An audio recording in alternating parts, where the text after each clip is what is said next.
আজ আমরা 5 মিনিটে 5 মিশালি ভাজি করব।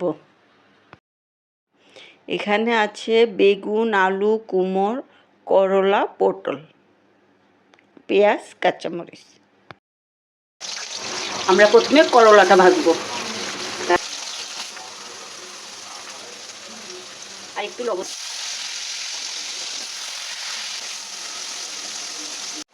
আমাদের আলু ভাজা হয়ে গেছে।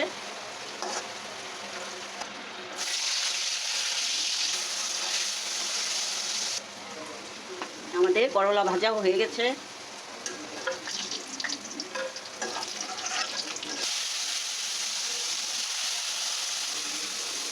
একটু লবণ দিলাম।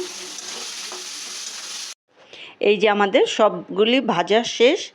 এই ভাজাটা ঘি, কাঁচামরিচ, গরম ভাতের সাথে খুব ভালো লাগে, কিন্তু আজ আমরা একটু অন্যরকম করে ভাজিটা করব।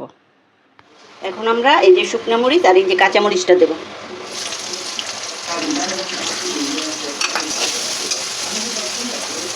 আলু সিদ্ধ দেবো। আমাদের পেঁয়াজ কাঁচামরিচটা ভাজা হয়ে গেছে। এখন আমরা আলু সিদ্ধ দেবো। এখন আমরা সব ভাজা এটার সাথে মিশিয়ে ফেলবো।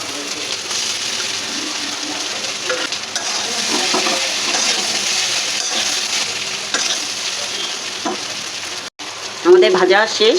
এখন আমরা এটা নামাবো।